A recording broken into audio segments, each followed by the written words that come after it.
ఓం గురుభ్యో నమ. గం గణపతియే నమ. శ్రీ స్కాంద మహాపురాణమునందు రెండవదగు వైష్ణవఖండమునందు పురుషోత్తమ క్షేత్ర మహత్యమున ఓండ్ర దేశ వర్ణనము. మునులు ఇట్లు అడిగిరి: ఓ బ్రాహ్మణోత్తమ, ఈ పురుషోత్తమను క్షేత్రము ఎచ్చటనున్నది? అచ్చట నారాయణుడు స్వయముగా దారురూపమును ప్రకాశించెను కదా. జైమిని ఇట్లు చెప్పెను: అనేక తీర్థములు, పుణ్యభవనములు, పరమ పావనమగు ఉత్కళమను పేరుగల దేశము కలదు. దక్షిణ సముద్రం తీరమున ఆ దేశము కలదు. అచ్చట నివసించు ప్రజలు సదాచార సంపన్నులు, మంచి నడవడిక, అధ్యయనము, యజ్ఞములు చేయువారు. అచ్చటి బ్రాహ్మణులు వారు సృష్ట్యాది ఎందు యజ్ఞములను, వేదములను, వేదశాస్త్రములను ప్రవర్తింపచేసిరి. అష్టాదశ విద్యలకు వారు నిధులు. స్వామి ఆజ్ఞపై అచ్చట ప్రతి ఇంటి ఎందును సంపదలు విలసిల్లుచుండును. లజ్జగలవారు, వినయము గలవారు, ఆది వ్యాధులు లేనివారు, తల్లిదండ్రులపై ప్రేమ కలవారు, సత్యమును పలుకువారు, విష్ణుభక్తులు. అచ్చట వైష్ణవులు కానివారు, నాస్తికులు లేరు. అందరూ ఇతరులు హితమును కోరువారు. లుబ్ధులు, శంఠులు, కలులు కారు. అచటి జనులు దీర్ఘాయుష్యు కలవారు. స్త్రీలు పతివ్రతలు, సౌశీల్యము కలవారు, ధర్మశీలులు, సిగ్గు మంచి నడవడిక కలవారు, రూపము యవ్వనము చేత గర్వించిన వారు, ప్రజలను రక్షించు దీక్ష కలవారు, దానరతులు, శాస్త్రములలో విశారదులు, ఎల్లప్పుడూ భూరి దక్షిణలు ఇచ్చి యజ్ఞములు చేయువారు, బంగారము చేత అలంకరింపబడిన అగ్నిగుండములు, యుపస్తంభములు కలవారు. వారి గృహములలో అతిథులు కోరిన దానికంటే ఎక్కువ పొందుదురు. అచ్చటి వైశ్యులు కృషి, వాణిజ్యము, గోవులను రక్షించుట మున్నగు పనులయందు నిమగ్నులు. వారు దేవతలను, గురువులను, ద్విజులను భక్తితో సేవించుచుండిరి. ఒకరి గుమ్మము వద్దకు వచ్చిన వ్యక్తి మరి ఒక ఇంటికి వెళ్ళవలసిన అవసరం లేకుండెను. వారు గానమునందు, కావ్య రచనయందు, కళలయందు, శిల్పమందు కుశలురు. ప్రియముగా మాట్లాడువారు. శూద్రులు కూడా ధార్మికులు. స్నానములయందు, దానములయందు నిమగ్నులై ఉండిరి. వారు మనోవాక్కాయముల చేత ద్విజులను సేవించుచుండిరి. మిగిలిన సంకరజాతుల వారు కూడా తమ తమ ధర్మములను పాటించుచుండిరి. ఋతువులు క్రమము తప్పక వచ్చేడివి.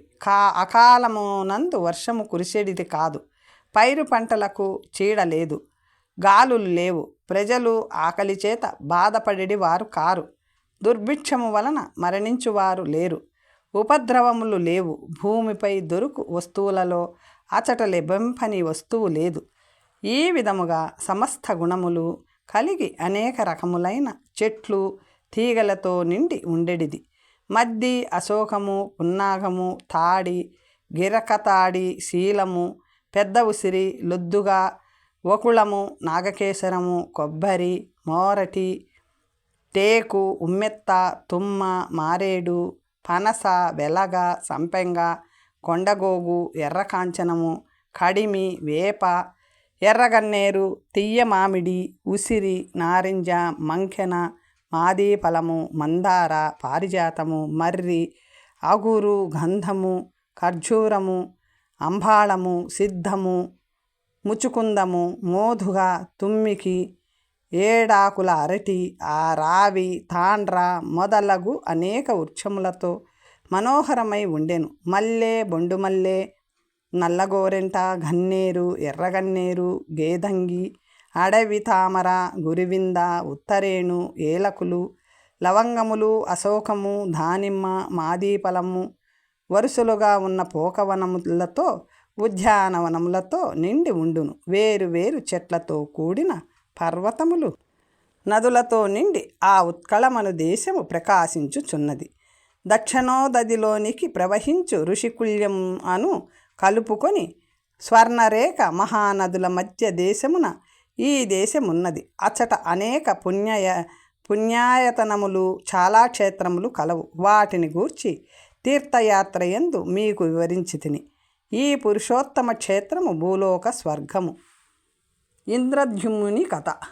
మునులు ఇట్లు అడిగిరి, ఓ ముని, ఈ ఇంద్రద్యుమ్నుడు ఏ యుగము వాడు, ఏ దేశమునకు ఏ నగరమునకు చెందినవాడు, పురుషోత్తమ క్షేత్రమునకు ఏ విధముగా వచ్చి కొయ్య బొమ్మలను చేయించెను? ఓ మహాముని, ఇది అంతయు మాకు సవిస్తరముగా తెలుపుము, యథాతథముగా మాకు తెలియజేయుము. మాకు వినుటకు మిక్కిలి కుతూహలము కలదు. జైమిని ఇట్లు చెప్పెను, ఓ బ్రాహ్మణోత్తములారా, మీరు అడిగినది చక్కగా ఉన్నది. ఇది మిక్కిలి పురాతనమైనది, అన్ని పాపములను హరించున్నది, పుణ్యము, భుక్తి, ముక్తి, శుభము ఇచ్చున్నది అతడి చరితము చెప్పెదను. కృతయుగమునందు జరిగినది, మీరు సావధానులై జితేంద్రియులై వినవలసినది. కృతయుగమునందు సూర్యవంశమున బ్రాహ్మణుడు 5వ వాడగు ఇంద్రద్యుమ్నుడను మహారాజు ఉండెను. అతడు సత్యవాది, సదాచార పరాయణుడు, దానశీలి, సాత్వికులలో ముఖ్యుడు, న్యాయముగా పరిపాలించువాడు, ప్రజలను తన సంతానము వలె చూచుకునివాడు, ఆధ్యాత్మ విజ్ఞానము కలిగినవాడు, సూర్యుడు యుద్ధములలో విజయము సాధించువాడు, ఎల్లప్పుడూ సిద్ధముగా ఉండువాడు, ఎల్లప్పుడూ బ్రాహ్మణులను పూజించువాడు, పితృభక్తి కలవాడు, అష్టాదశ విద్యలలో అపర బృహస్పతి, ఐశ్వర్యమున ఇంద్రుడు, ధనాగారమున కుబేరుడు, రూపమున మన్మధుడు, శీలము కలవాడు, దాత, భోగములను అనుభవించువాడు, ప్రియముగా మాట్లాడువాడు, సమస్త యజ్ఞములను చేసినవాడు, బ్రహ్మజ్ఞానము కలవాడు, సత్యసంగరుడు, స్త్రీలకు పురుషులకు ఇష్టుడు, పౌర్ణమి నాటి చంద్రుని వంటి వాడు, శత్రు పక్షములకు సూర్యుని వలె దుర్నిరీక్షుడు, విష్ణుభక్తి కలవాడు, సత్య సంపన్నుడు, కోపమును జయించినవాడు, ఇంద్రియములను జయించినవాడు, మోక్షమును కోరినవాడు, ధర్మతత్పరుడు. ఈ విధముగా సర్వగుణములు కలిగి ఆ రాజు భూమిని పరిపాలించెను. మాలవదేశమునందు అవంతి అను నగరము సమస్త రత్నములచే 2వ అమరావతి వలె విరాజిల్లుచుండెను. అచ్చట ఈ రాజు నివసించెను. అచ్చట నివసించుచు ఆ రాజు మనోవాక్కాయములచే విష్ణువును పరమభక్తితో కొల్చెను. ఒకనాడు అతడు స్వామి పూజా సమయమునకు దేవతాయతనమును ఉండెను. విద్వాంసులతో, కవులతో, తీర్థయాత్రలు చేసిన వారితో, జ్యోతిష్కులతో, వేదమును పఠించిన వారితో, పురోహితునితో కలిసి ఉండెను.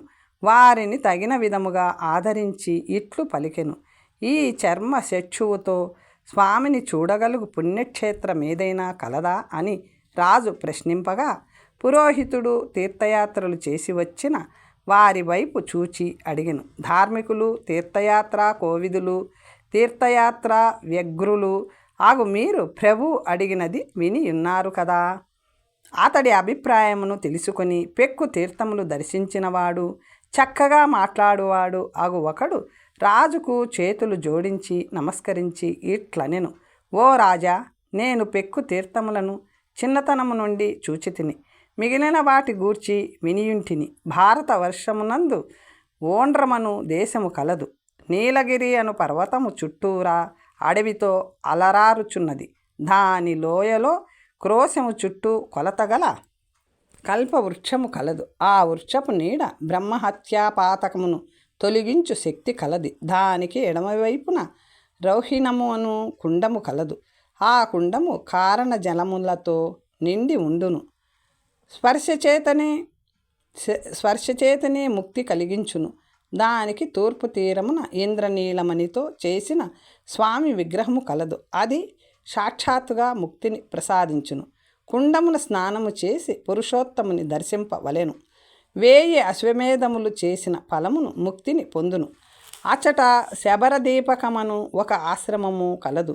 పడమర దిక్కున బోయవారి ఇండ్లతో నిండి ఉండును.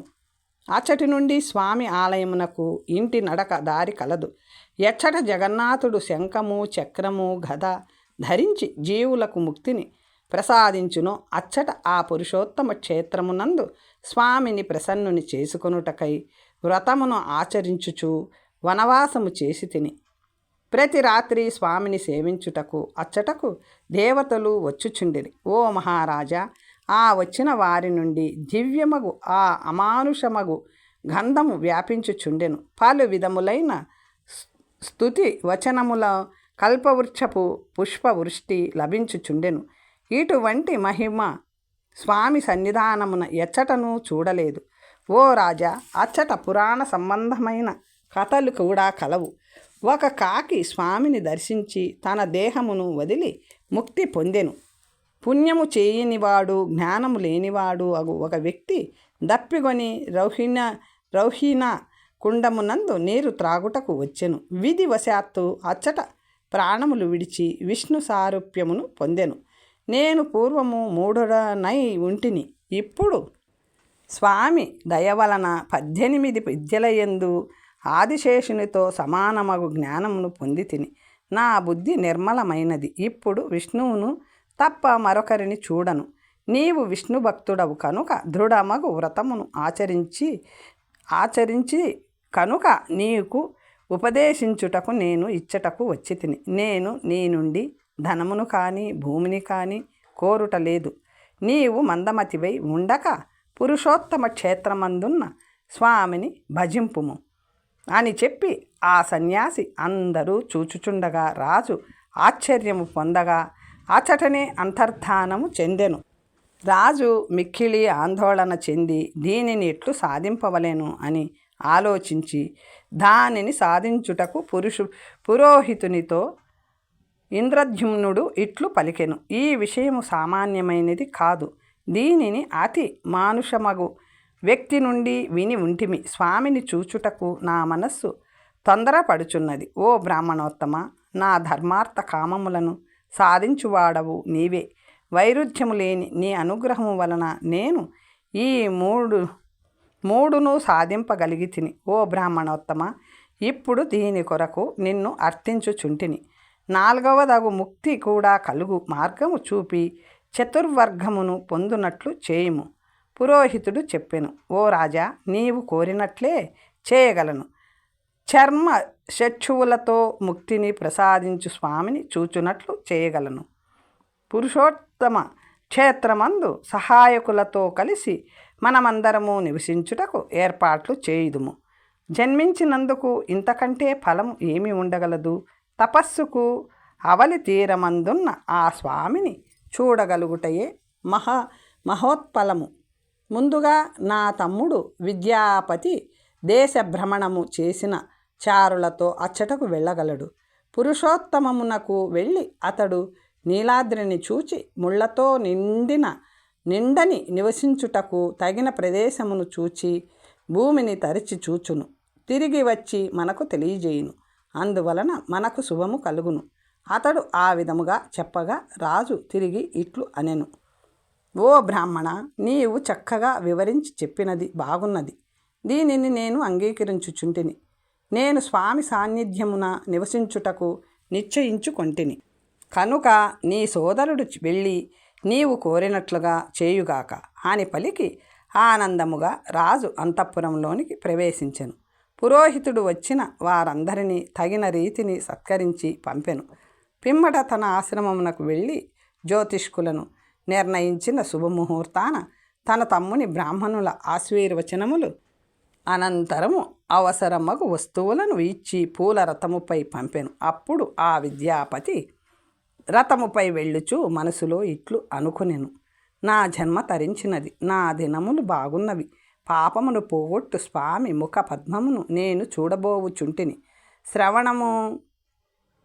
శ్రవణము మొదలైన ఉపాయముల చేత ఎల్లప్పుడూ ప్రయత్నించుచు యతులు తమ మనస్సు అను పద్మమునందు ఎవరిని చూడగోరుదురో అటువంటి నీలాద్రిపై ఉన్న రూపమును ధరించిన భవబంధములను త్రెంచివేయు చక్రపాణిని చూడబోవుచున్నాను. వేదములు, స్మృతులు, ఇతిహాసములు, పురాణములు మున్నగు వానిచే చూడశక్యము కాని వానిని, ఐశ్వర్యములకు నిలయమైన వానిని, ఇంతకు పూర్వము చూడనటువంటి రూపము కలవానిని చూచి సంసార సాగరమును దాటెదను. ఎవరి నామమును స్మరించి జనులు పాపములను పోగొట్టుకొందురో అటువంటి విశ్వేశ్వరుని ప్రమేయము లేని వానిని, నీలాద్రిపై నివసించు వానిని చూడగలను. ఎవరి పాదపద్మములను ఆశ్రయించిన వారు అడుగడుగున వచ్చునట్టి దుఃఖము అజ్ఞానము వలన కలిగిన వానిని ఆత్మను ఆశ్రయించి ఉండు దానిని తమ కర్మల వలన నాశనమును పొందుదురో, సూక్ష్మముగా ఉండువాడు ఆత్మ గుహలో నివసించువాడు, పంచకోశములచే చుట్టబడినవాడు, ఆత్మయందు ఉండువాడు, వేదాంతములో చెప్పబడినవాడు, కానీ తెలియనివాడు, ఆత్మవిద్యచే మాత్రమే తెలియవాడు, ఆద్యుడు, బ్రహ్మాండము అను మాలను ధరించినవాడు, 1000 శిరస్సులు పాదములు కలవాడు, పురాతనమైన వాడు, తన నిశ్వాసము నుండి వచ్చిన వాయువుచే వేదములను ఉద్ధరించినవాడు, సమస్త ప్రపంచమునకు ప్రభు ఆగు స్వామిని శరణు కోరుదును. ఎవరి మాయచే సృష్టి స్థితి లయలు కలుగుచున్నవో, నిరూపితము ఆరోపితము హేయము అను రూపములు కలవాడు, స్వరూపము లేనివాడు, ఓంకార స్వరూపుడు, ఒక కాకి తన దాహమును తీర్చుకొనుటకు మాత్రమే తన వద్దకు వచ్చినను ఆ దేహమునందే స్వరూపమైన అటువంటి ముక్తిని ప్రసాదించిన ఆ స్వామి దృష్టి ప్రథమున ప్రవేశింతును. 1,000,000 జన్మలలో చేసిన పుణ్యమంతయును ఒకటైన భాగ్యము పండినది. జగత్తునకు మూలకారణమగు స్వామిని నేను చర్మ చక్షువులతో చూడబోవుచుంటిని అని ఈ విధముగా ఆలోచించుచు ఆనందము నిండిన మనస్సుతో చాలా దూరం రథముపై వచ్చినను దానిని గమనింపలేదు. క్రమముగా సాయంత్రమయ్యను. ఇట్లే కొన్ని దినములు గడిచిపోయెను. భూమికి అలంకారమగు ఆ దేశము మార్గమున కనిపించెను. భూమిని పవిత్రము చేయు ఆ దేశము పేరు ఓండ్రము. ఈ విధముగా అడవులను, కొండలను, దుర్గములను మార్గమధ్యమున చూచుచు సూర్యాస్త సమయమునకు మహానది తీరమున చేరెను. అప్పుడు ఆ బ్రాహ్మణుడు రథము నుండి దిగి ఆహ్నికములు ముగించుకొని సాయం సంధ్యావందనము ఉపాసించి స్వామిని అర్చించెను. రథము వెనుక రాత్రి సమయమున తొందరపాటుతో గడిపి మహానదిని దాటి కాలకృత్యములు తీర్చుకొనెను.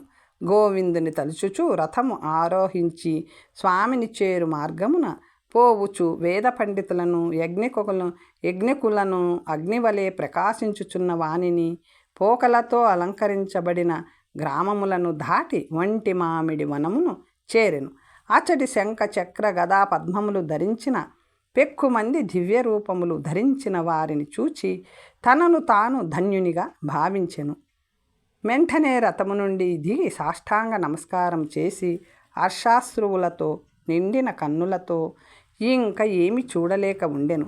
మనస్సులో బయట విష్ణువునే చూచుచు ముందుకు సాగుచు విష్ణువును చూచుచు స్తుతించుచుండెను. అప్పుడు అడవిచే చుట్టుముట్టబడినది, కల్పవృక్షముచే ప్రకాశించున్నది, ఆకాశమును తాకునది, పాపమును హరించున్నది అగు నీలాచలమును చూచెను.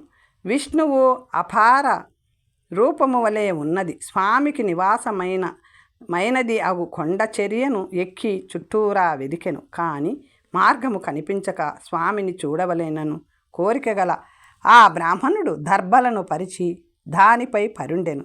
స్వామిని చూచుటకు స్వామిని శరణు కోరెను. అప్పుడు కొండ పక్క నుండి ఒక మానవాతీతమగు స్వరమును వినెను. భగవద్భక్తిని గూర్చి మాట్లాడుకొనుచున్న ఆ మాటలను విని విద్యాపతి ఆనందముతో ఆ మాటలను అనుసరించుచు వెళ్ళసాగెను. బోయవారి ఇండ్లచే చుట్టబడినది శబర దీపకమని పేరు కలిగినదగు పురుషోత్తమ క్షేత్రము యొక్క దీపస్థానమును చూచెను. అచ్చటకు వెళ్ళి విద్యాపతి వినయముతో ప్రవేశించి శంఖ చక్ర గదాధరులగు విష్ణు భక్తులను చూచెను. శిరస్సు వంచి నమస్కరించి చేతులు జోడించి నిలిచెను. అప్పుడు శరీరము ముడతలు పడిన విశ్వావసువు అను బోయవాడు పూజను పూర్తి చేసి పూజాశేషముచే ప్రకాశించుచు ఆ కొండ మధ్య నుండి అచ్చటకు ఆ క్షణముననే వచ్చెను. విద్యాపతి అతడిని చూసి ఒక ఉపాయమును దొరికినందుకు సంతోషించెను. స్వామి నిర్మాల్యముచే అలంకృతుడైన అతడు అలసి అప్పుడే స్వామి సన్నిధి నుండి వచ్చెను. ఈ వైష్ణవాగ్రేసురుని నుండి విష్ణువును గూర్చి తెలుసుకుందుము అని ఈ విధముగా ఆలోచించుకొని ఆ విద్యాపతి బ్రాహ్మణునితో సంభాషించెను. శబరుడు ఇట్లు పలికెను. ఓ బ్రాహ్మణ, ఈ దట్టమైన అడవిలోనికి నీవెట్లు వచ్చితివి? దాహముచే ఆకలిచే మిక్కిలి అలిసిన నీవు చిరకాలము ఇచ్చట విశ్రాంతి పొందుము అని పలికి విశ్వావసువు అతడికి పాద్యము ఆసనము అర్ఘ్యము ఇచ్చి గౌరవములుకు మాటలతో అతడు వచ్చిన పనిని అడిగెను. ఓ బ్రాహ్మణోత్తమ, నీవు ఆహారముగా పండ్లను తీసుకొందువా, పండినవి తీసుకొందువా? నీకు ఏది ఇష్టమో అది ఇచ్చెదను. ఇది నా భాగ్యము, నా జన్మ తరించినది. రెండవ విష్ణువు వలె నీవు నా ఇంటికి వచ్చితివి అని పలుకుచున్న బోయవానితో విద్యాపతి ఇట్లనెను.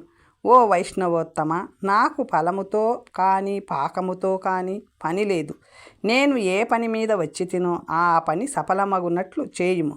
అవంతిపురములో ఇంద్రద్యుమ్నుడను రాజు కలడు. విష్ణు దర్శనము కోరి అతడి పురోహితుడగు నేను ఇచ్చటకు వచ్చి తిని. మా రాజు ఈ క్షేత్రమును గూర్చి తీర్థయాత్రలు చేసిన వారిచో ప్రసంగించు సమయమున వినెను. తీర్థక్షేత్రముల గూర్చి ముచ్చటించుచుండగా ఒక సన్యాసి ఈ క్షేత్రమును గూర్చి చెప్పెను.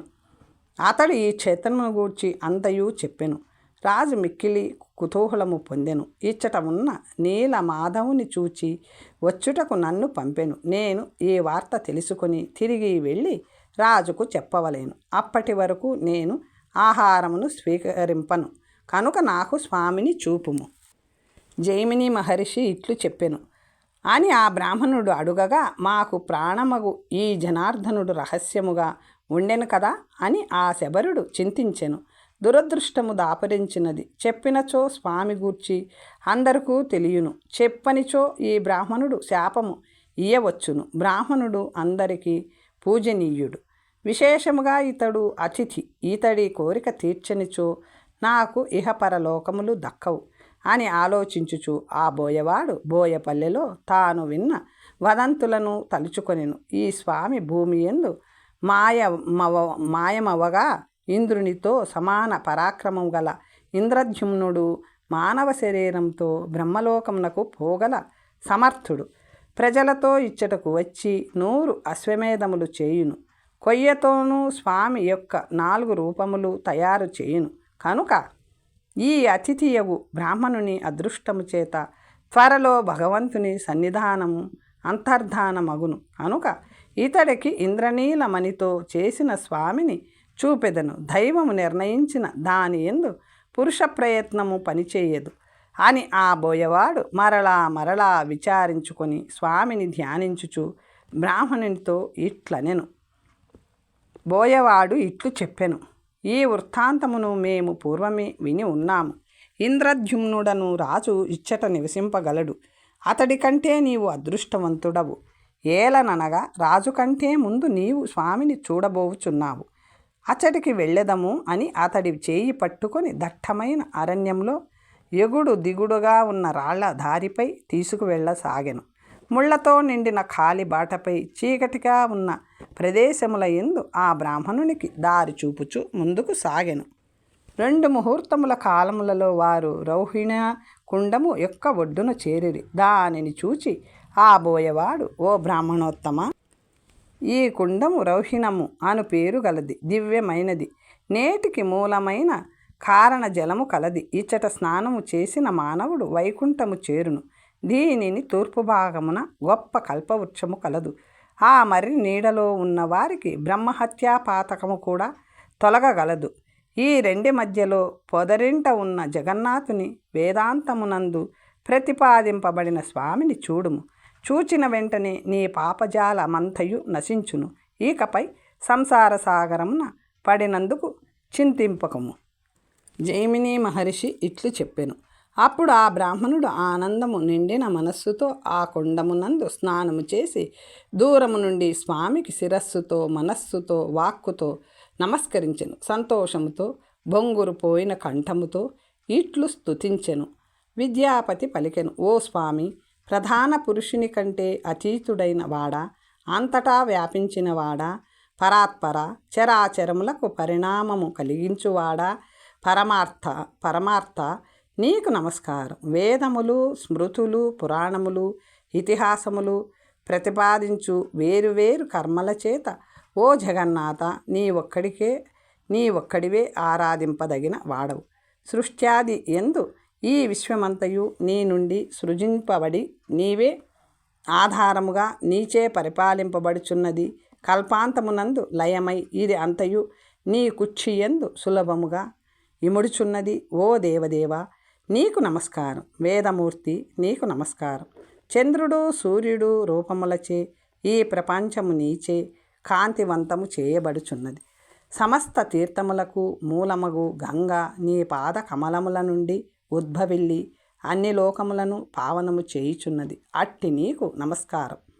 మంత్రములతో పవిత్రమైన అవిస్సులు యథాక్రమముగా అగ్నియందు నీ కొరకై వ్రేల్చబడుచున్నవి. పరిణామమును కలిగించువాడా, విశ్వమును జీవింపచేయువాడా నీకు నమస్కారం. జగత్తునకు ఆనందమును కలిగించు ఎవరి అంశను ధ్యానించుచున్నారో, ఎటువంటి కల్మషములు లేనిది ఎవరితో అట్టి బ్రహ్మాత్మయగు నీకు నమస్కారం. నిర్మలమగు స్వరూపము గలవాడు, శుభకరమగు రూపము కలవాడు, మాయను కల్పించువాడు, ఎటువంటి బంధములు లేనివాడు, విశ్వమునకు సాక్షియగు నీకు నమస్కారం. పెక్కు పాదములు, నయనములు, శిరస్సులు, ముఖములు, బాహువులు కల సమస్తమును జయించిన సమస్త జీవుల స్వరూపమైన సమస్త రూపములను కలిగిన నీకు నమస్కారం. లక్ష్మీదేవికి ఇష్టుడైనవాడా, కమలమునందు ఆసీనుడైనవాడా, కమలపత్రముల వంటి నయనములు కలవాడా, ఓ పురుషోత్తమ నన్ను కాపాడుము. నిస్సారమగు సంసార చక్రమును పరిభ్రమించుచు రోగము చేత దుఃఖము చేత పీడింపబడుచు నీ చరణ కమలముల శరణు వేడిన నన్ను ఈ భవసాగరము నుండి లేవనెత్తి రక్షింపుము. జైమిని మహర్షి ఇట్లు చెప్పెను. దేవతలకు అధినాథుడు ఓంకార స్వరూపుడు అగు స్వామిని ఇట్లు స్తుతించి స్వామి ఎదుట ఓంకార మంత్రమును జపించుచు నిలిచెను. జపము ముగిసిన తరువాత శాంతించిన మనస్సు కలవాడు, చేతులు జోడించి నిలిచినవాడు, ధన్యునిగా భావించుచున్నవాడు అగు ఆ విద్యాపతితో బోయవాడు ఇట్లు అనెను. ఓ బ్రాహ్మణోత్తమ, స్వామిని చూచుటచే నీవు ఇప్పుడు ధన్యుడవైతివి. సాయంకాలమైనది, నీవు మిక్కిలి శ్రమచే ఆకలితో ఉన్నవాడవు కనుక ఇంటికి వెళ్ళెదము. క్రూర జంతువులు తిరుగు ఈ అరణ్యమునందు నివసించుట ప్రమాదము కనుక సూర్యుడు అస్తమించక మునుపు మా ఇంటికి వెళ్ళెదము అని ఆ బోయవాడు పలికి బ్రాహ్మణుని చెయ్యి పట్టుకొని త్వరగా తన ఆశ్రమమునకు తిరిగి వచ్చెను. ఆ విద్యాపతి జగన్నాథుని తలుచుచు ఆనంద సాగరమున ఓలలాడుచు ఆకలి దప్పుల వలన కలిగిన బాధలను లెక్క చేయలేదు. ఆనందముతో శరీరంపై కోరిక లేనివాడై రాళ్ళు ముళ్ళు నిండిన కష్టమగు మార్గముపై నడుచుచున్నను దుఃఖము పొందలేదు. ఆ విధముగా బోయవాడు బ్రాహ్మణుడు సాయముతో సమయమునకు బోయవాని ఇంటికి తిరిగి వచ్చిరి. ఉత్తముడగు బోయవాడు తన ఇంటికి అతిథిగా వచ్చిన ఆ బ్రాహ్మణునికి భక్ష్యములు భోజ్యములు మొదలైన వాటిచే అర్చించెను. బోయవానికి మిక్కిలి దుర్లభమగు రాజోపచారములతో తనను సేవించుట చూచి విద్యాపతి మిక్కిలి సంతసించెను.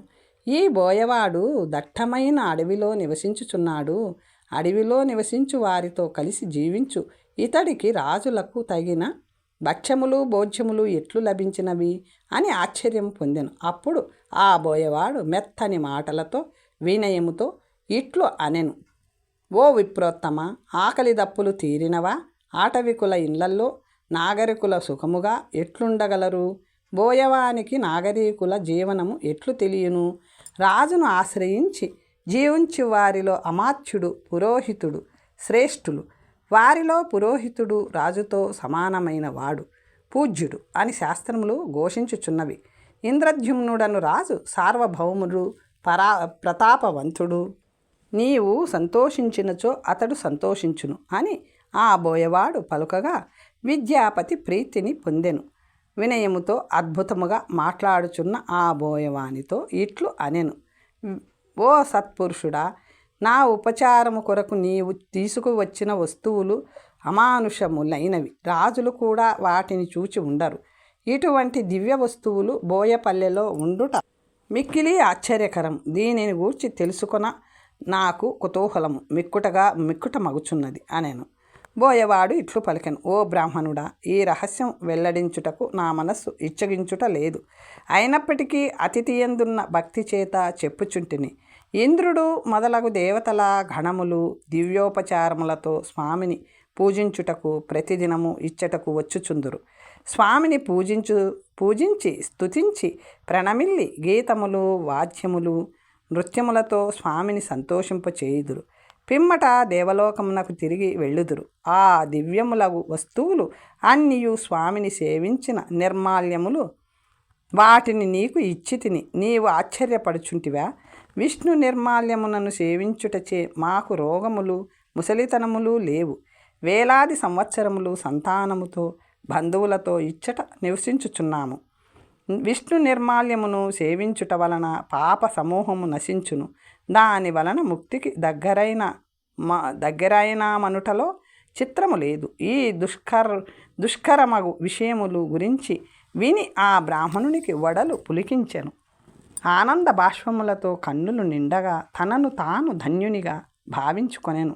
ఆహా, బోయవానిగా పుట్టినను ఇతడు అవ్యయుడగు ఈశ్వరుని చూచుచున్నాడు. ఆ స్వామి ప్రసాదమును రాత్రింబవళ్ళు భుజించుచున్నాడు. చరాచరములలో ఇతడికి సాటి రాగలవాడు ఈ లోకమున లేడు. నీలపర్వతమున నివసించు విష్ణు భక్తుడగు బోయవానితో సాటి ఎవడు?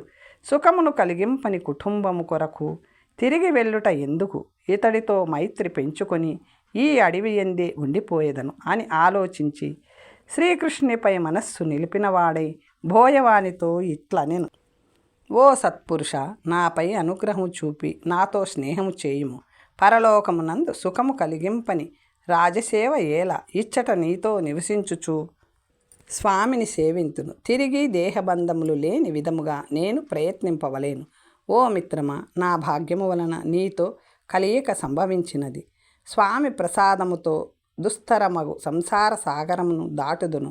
భవసాగరమగు సంసారము నందు దానిని దాటుటకు వైష్ణవునితో స్నేహము చేయుటయే సారమని చెప్పుదురు. నీ వంటి మిత్రునితో స్నేహము చేయుట వలన శంకు చక్ర గదాధరుడగు స్వామి తిరిగి ప్రత్యక్షము కాగలడు. నేను ఇచ్చటి నుండి తిరిగి వెళ్ళిన తరువాత ఇంద్రద్యుమ్న మహారాజు స్వామిని అర్చించుటకై వచ్చి ఇచ్చటనే నివసించగలడు. స్వామిని అర్చించుటకై వచ్చి ఇచ్చటనే నివసింపగలడు. స్వామికి ఇష్టమగునట్లు ఒక గొప్ప ప్రాకారమును కట్టించి స్వామికి వేలాది ఉపచారములు జరిపింతునని ఆ మహారాజు ప్రతిజ్ఞ చేసి ఉండెను.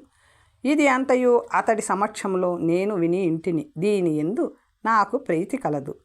బోయవాడు ఇట్లు పలికెను. మిత్రమా, ఈ కథ చాలా కాలం నుండి ఇచట ప్రచారంలో ఉన్నది.